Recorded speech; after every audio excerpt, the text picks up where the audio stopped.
Napoleon is directed by Ridley Scott and stars Joaquin Phoenix as the legendary military leader and eventually emperor. In this epic details the checkered rise and fall of French Emperor Napoleon Bonaparte and his relentless journey to power through the prism of his addictive, volatile relationship with his wife, Josephine. 85 years of age.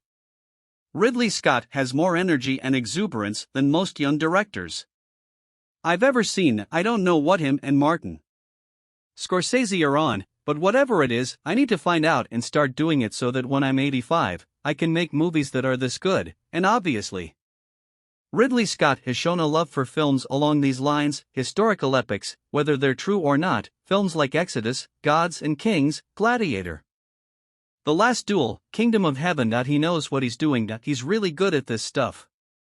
And the battle sequences in this film are jaw-dropping. Obviously, there's a combination of CG to fill out massive battlefields, but there are many shots where you can see hordes of extras and horses and weaponry, and it's just truly not the type of film you see that often. Napoleon is not Ridley Scott's best movie. I wouldn't even put it in his top 5, but I do think it is a damn good movie.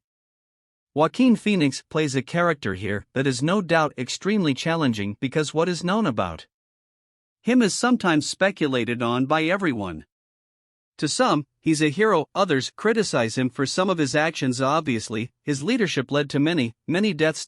So not everybody's going to like this guy, and Phoenix's portrayal is fascinating because he shows him to be just someone who desperately loves his country, and in so doing is okay with the mass slaughter of many who stand in his way, but also clearly was a brilliant strategist in battle and knew when to strike and when to hold back. What he was unfortunately not very good at least according to this film, was his marriage.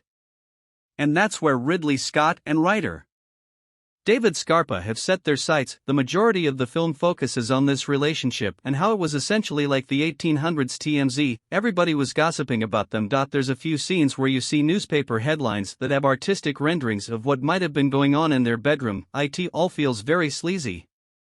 And I saw parallels drawn to today of how we view celebrity relationship. It's how we put them under a microscope and talk about things that may or may not be happening.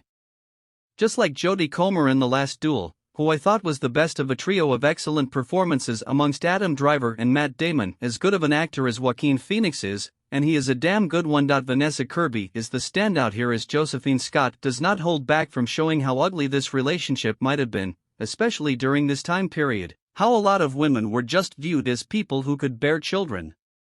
And if you were in a position of power, having an heir was extremely important, and if there were problems in that area, then that marriage would suffer significantly.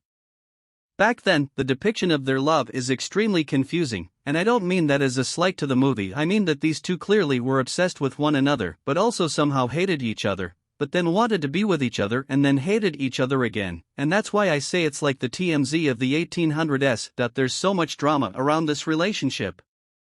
But these two actors are fantastic together, and it makes the scenes away from the battlefield still very investing. I did struggle a little bit with some aspects of Napoleon's life, because the movie has a hard time making certain sections of it as good as other sections of it, because the period when the hero is on top is usually not as interesting as the period when they're more of an underdog.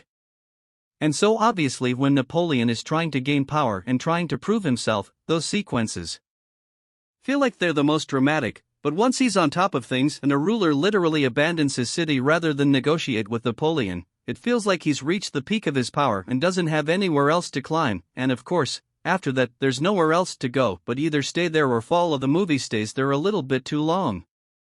And as already discussed, Napoleon is kind of a tough nut to crack, so to speak. It's you don't always really know what's going on in his mind, and that's the film sometimes keeping us at bay, and sometimes it's the performance keeping us at bay, but at the end of the day, I would have liked to have known just a little bit more about what was going on inside of his head, outside of the relationship between him and Josephine when he's out on the battlefield, because obviously the film draws parallels between the two. There's a sequence, and this isn't a spoiler, where he's on site preparing for a battle and he finds out that some stuff is going on at home with his wife, and he's like, okay, I'm going to go talk to her, bye, and they're like, dude, you're going to desert us. No, it's fine.